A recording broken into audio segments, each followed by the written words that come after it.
Hi, as we move to the close of the year 2012, wanted to be able to take an opportunity to visit with you on the fiscal challenges that we're facing in our country right now.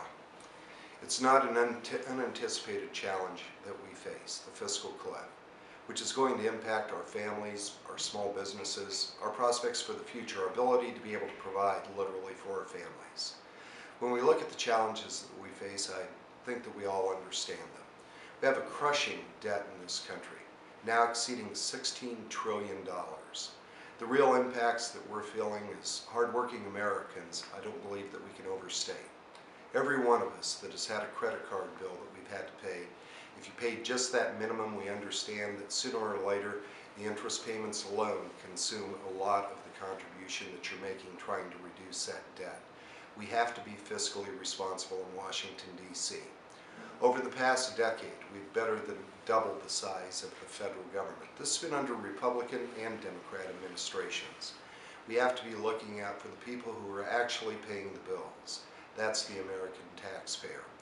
Right now, we are paying better than $228 billion just to be able to service the interest on the debt, not paying down $1, simply paying interest. We have to be able to reverse that model, just like we have to in our own personal finances when we're looking at that credit card debt, to make sure that we're going to be able to create fiscal resources that can actually address real need in this country. When we look at the $228 billion in interest payments that we're paying right now, imagine what we could be doing with that as a country in terms of being able to create jobs and to be able to put people back to work.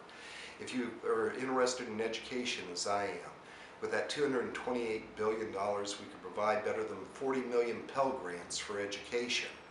This is what fiscal responsibility can ultimately mean.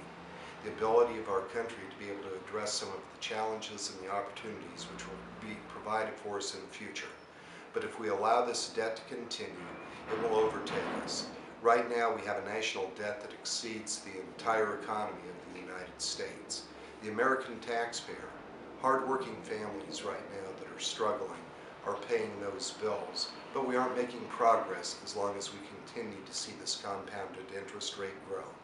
In fact, by the year 2020, if we stay on this current course, we're going to be paying better than $700 billion a year strictly in interest payments. This is going to hurt our children, our grandchildren, and the future of this nation. I'm going to be supportive of a true balanced approach.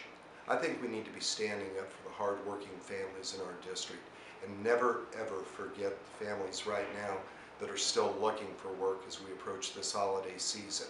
They aren't looking for an unemployment check, they're looking for a paycheck.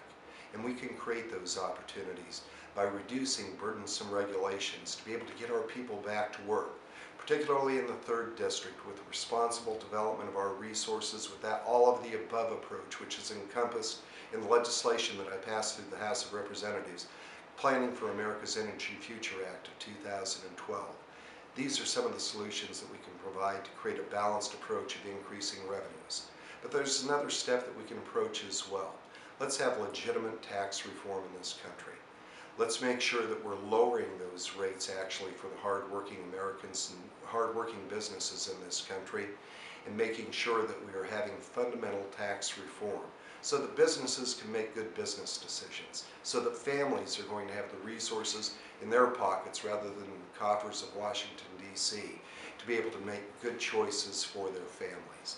That's a true balanced approach that I think will generate the revenues that are going to be needed in Washington, because we have the empirical evidence that goes back through Bill Clinton and even our current President Barack Obama, when he noted that we can't be raising taxes on small businesses and hardworking Americans when they need those resources right now in tough economic times.